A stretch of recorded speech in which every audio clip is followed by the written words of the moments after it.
Dr. Carolee Johnson with the Quantum Techniques Healing Team.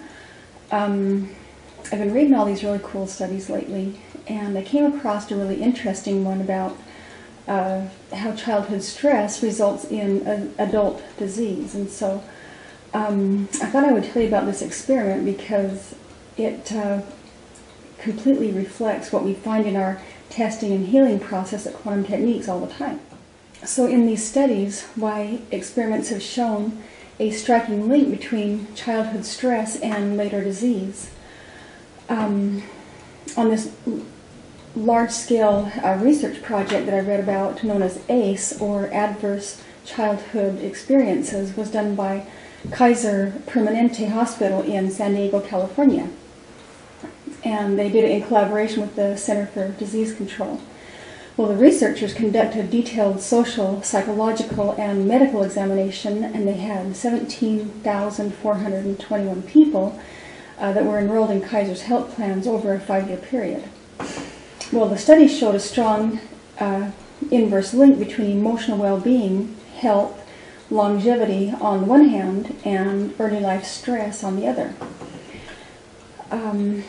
It emphasizes that there are some negative experiences that we just don't get over and that time doesn't heal. And the physicians at Kaiser scored patients on various measures of family functionality. The stressors included alcoholic parent, divorced or separated parents, a parent who was depressed or who had a mental illness, and domestic violence. And over half the participants had experienced one or more of the defining childhood stressors.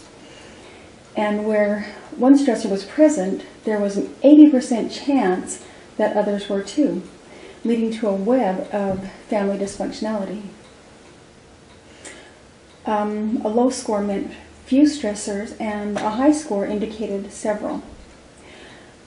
The average age of study participants was about 57. So in most cases, it had been about 50 years since the events occurred. And that's about when we start getting the clients at Quantum Techniques, just in that later stage where the disease starts to show up.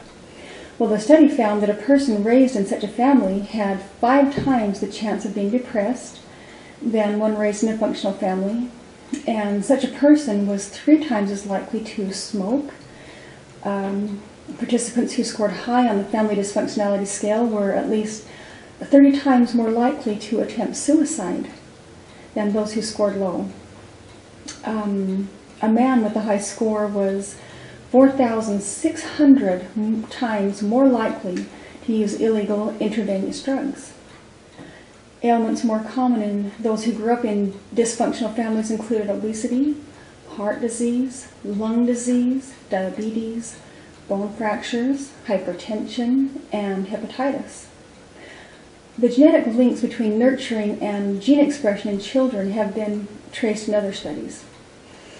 And one study found that children with a gene producing an enzyme that metabolizes neurotransmitters such as serotonin and dopamine were much more likely to become violent in their teens, but only if they were mistreated as children. Loving parents is epigenetic therapy. And now that we understand this, our society should be pouring every possible resource into supporting parents and nurturing children instead of ignoring abuse until the horrible results appear in the later years and you're sick. This ACE study's authors compared our society's current medical orientation to a fire crew working diligently to disperse the smoke over a burning building, and while ignoring the fire below. A study of rat pups might seem like an ivory tower exercise in epigenetics. It's not.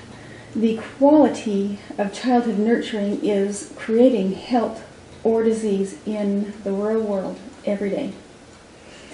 Anyway, if you've experienced any of these problems as a child or have had a history of childhood abuse and you're experiencing symptoms now in your late 30s, 40s, and 50s, it might be time to go in energetically and find out why. Give us a call at Quantum Techniques and we can help. You can find us at www.quantumtechniques.com.